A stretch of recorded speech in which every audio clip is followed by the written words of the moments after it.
Wherever Cy Montgomery and Elizabeth Marshall Thomas go, their dogs are never far behind. Good. Cy adopted Thurber, a border collie blind in one eye, not long after losing another beloved pet. He was the biggest blessing that I could have ever asked for. Chopek and Kafka, part of Liz's family. Animals, ferrets to be exact, sparked their 30-year friendship. I came over here to interview Liz for a story about animals. Well, you told me you had a ferret, or ferrets. Yeah, and I said, would you like to see them? And I said, yes. When Liz put her hand in the cage, chomp. Her reaction sealed the deal. He bit me, but so what? That's right. That happens. Well, I couldn't believe that you just really did not mind Not a bit, that no. weasels were ripping your flesh.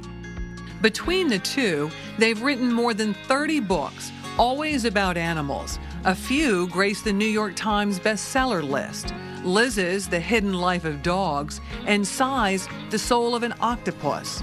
And now, for the first time, they've co-authored a book, Tamed and Untamed, a collection of essays that explore the minds, lives, and mysteries of animals. The record needs to be set straight, and that's one of the reasons that I love our book, is that we're not afraid to say, look, animals have thoughts and feelings. They think and feel and know.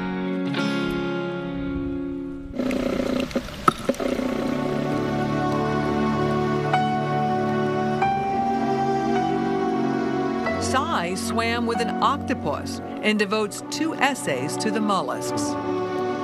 You can watch them turn red. You can watch them change the texture of their skin as well as the color.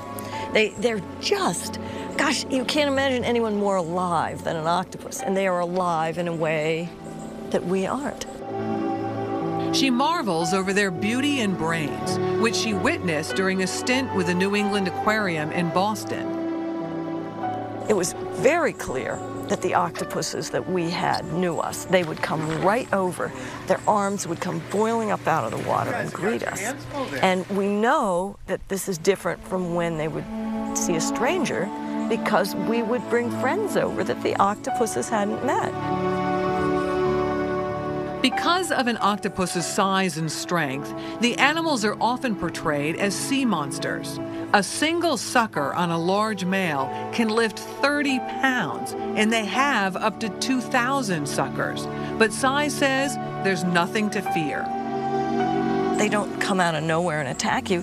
Fear, Cy points out, comes from the unknown. I think we'll feel much more at home on this earth once you really get to observe animals and not just listen to why other people are afraid of what they don't know. Like black bears, Liz admits they can be dangerous, but only if you annoy them. You must realize that they have feelings too. They may be surprised or excited or worried about their child or something like that. And then you'll be just as if it was the other way around. Her own encounter with a bear that tried to climb in an open window at her house in Peterborough ended peacefully. If you don't do anything to him or attack him, if you just appear and ask him to leave, he'll leave. Great white sharks, another misunderstood creature according to Cy. She calls the most feared and powerful of all sharks shy and emotional.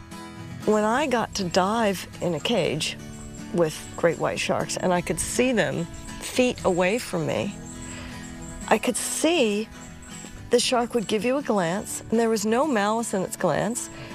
It didn't want to eat you, it wanted you to seal. The authors believe a little understanding opens you up to a whole new world. If you just open your eyes, you'll see so much about the natural world. You don't have to be a biologist. You don't have to learn a lot of science. Just go and look. What happens to your heart at that moment is that you want to move about in the world in a different way. Each credits the other with some part of their success. Cy claims her first book would have never been published if not for Liz. She said, well, you know, my editor from Houghton Mifflin is coming over for lunch. Well, I think she stuck a fork in his neck until he until he agreed to read it. So he read it, and he made an offer, and she rescued my first book. And Cy rescued one of Liz's most popular books, that New York Times bestseller, Hidden Life of Dogs. That book almost did not exist because it fell out of her backpack one night when we were in Costa Rica. That's right. Just netting bats together. They retraced their steps and eventually found the handwritten manuscript. Now, with their new joint book out, the two hope to share success.